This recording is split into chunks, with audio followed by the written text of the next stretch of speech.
জামাতের আমির ডাক্তার শফিকুর রহমান সাহেব। এই মুহূর্তে জামাতের পারফরমেন্সটা যদি আমরা দেখি, ওয়ান ম্যান আর্মি হিসাবেই কিন্তু শোটা চলছে।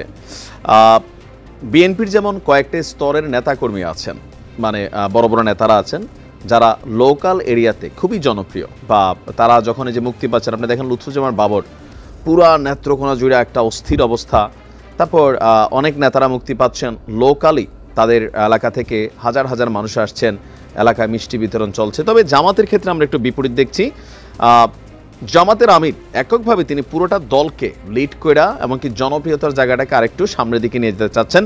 তবে এই ভদ্রলোক যথেষ্ট হাস্যরসও জানেন।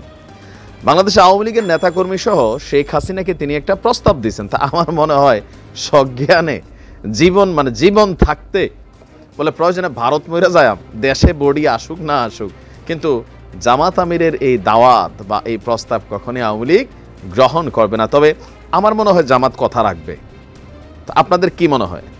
আওয়ামী লীগ কর্তৃক জামাতের যেই ঊর্ধ্বতন নেতারা বিভিন্ন কারণে যুদ্ধাপরাধী থেকে শুরু করে বিভিন্ন ইস্যুতে যারা ফাঁসির শিকার হয়েছে, দলের রাজনীতি হারিয়েছে, মানে নানানভাবে যারা নির্যাতিত হয়েছে, তো সেই দলটার প্রধান তারা যদি রাষ্ট্র ক্ষমতায় যায় আর আওয়ামী লীগকে যেই দাওয়াত দিছে বা প্রস্তাব দিছে, এই প্রস্তাব মাইনে আওয়ামী লীগের নেতাকর্মীরা কি জামাতের উপর বিশ্বাস রাখবে নাকি রাখবে না? তো কি সেই প্রস্তাব যেটা নিয়ে মিডিয়াতে হাস্যরস হচ্ছে?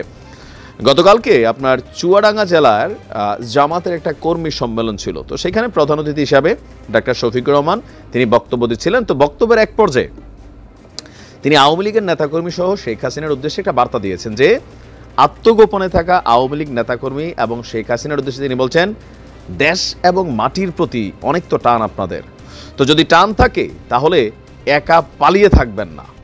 একা থাকা খুবই দুঃখজনক একটা ব্যাপার। তো একা থেকে দুঃখে না থাইকা দেশে ফিরে আসুন, আপনাদের জন্য কাশিমপুর কারাগারে ভালো ব্যবস্থা করে দিব। তো জামাতের নেতাকর্মীরা কাশিমপুর কারাগারে কেমন ছিল সেটারও তিনি বেশ কয়েকটা বক্তব্য দেওয়ার এক পর্যায়ে বলছেন যে আওয়ামী লীগের নেতাকর্মী যারাই আছে, মানে ভারতে পলায়না থেকে বাংলাদেশে চলে আসলে কারাগারের মধ্যে তাদের থাকার যে মান এটা অনেক ভালো করবে। আসলে বাংলাদেশের কারাগারগুলোতে আমরা ইন্টারন্যাশনাল কারাগারের সাথে তুলনা করলে থাকার মান, খাওয়ার মান, জীবনযাত্রার মান বিভিন্ন সময় আমরা বিভিন্ন ডকুমেন্টারি অথবা বিভিন্ন জায়গায় দেখি যথেষ্ট কিন্তু মানবিক একটা পর্যায়ে। যারা জেলে গেছেন তারা হয়তো আরও ভালো বলতে পারবেন। তো তিনি বলছেন যে রাজনৈতিক দলগুলোর উদ্দেশ্য তিনি বলছেন পদপদবি না পেয়ে দুই পক্ষের মধ্যে সংঘর্ষের ঘটনাও ঘটছে। এখানে হালকা বিএনপিরও কিন্তু একটু মানে ইশারা ইঙ্গিতে একটা খোঁচা দিয়ে দিছে। নিরীহ মানুষ হত্যার শিকার হচ্ছে, দেশের মানুষ এসব দেখতে দেখতে ক্লান্ত এবং বিরক্ত অনেক হয়েছে, এগুলা বাদ দেন। সন্তানদের রক্তের উপর দিয়ে চাঁদাবাজি, দখল, ঘুষ, মামলা বাণিজ্য এগুলো চলবে না। আমাদের সন্তানরা দুর্নীতিমুক্ত একটি বৈষম্যহীন বাংলাদেশ চায়।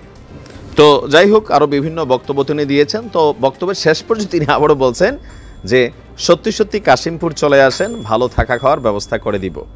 এখন আদৌ ধরেন আগামী দিনে যদি জামাত ক্ষমতায় যায়, আওয়ামী লীগের নেতারা বা কর্মীরা বা ধরেন যারা এখন পলাতক আছে ঊর্ধ্বতন লেভেলের নেতাকর্মী, তারা দেশে আসলো, জামাত আমিরের কথায় আহ্বানে সাড়া দিয়া আইসা তারা স্বেচ্ছায় আত্মসমর্পণ করলো অথবা কারাবরণ করলো, তো কাশিমপুর কারাগারে কি তাদের জন্য ভালো মোরগ পোলাও বিরিয়ানি অথবা থাকার জন্য একটু ভালো মানের বিছানা, হ্যাঁ একটু টয়লেটগত সুবিধা এগুলোকে আসলে দিবে? কি মনে হয় আপনার? নাকি পুরানা যেই ঝালগুলো আছে এগুলা কড়ায় গন্ডায় ইঞ্চি ইঞ্চি করে হিসাব করে নিবে? এটা আসলে বড়ই রহস্যজনক একটা অবস্থান। কেউ কেউ বলছেন যে না ভাই, উনি আমির হিসেবে যা বলছেন তাই করবেন, তো এটা তার ওনার দায়িত্ব না, এটা আমাদের আইন শৃঙ্খলা বাহিনী বা কারা কর্তৃপক্ষের এটা বিধি আওতার মধ্যে চলে যায়। তো সেই কারণেই প্রথমে বলছি আওয়ামী লীগের নেতাকর্মীরা হাহারি এক দিছে, জীবনেও মানে এরকম প্রস্তাব গ্রহণ করবে না। পরিস্থিতি ভিন্ন হলে আবার অন্য কিছু ঘটতে পারে। তো যাই হোক, ভালো থাকুন। আসসালাম।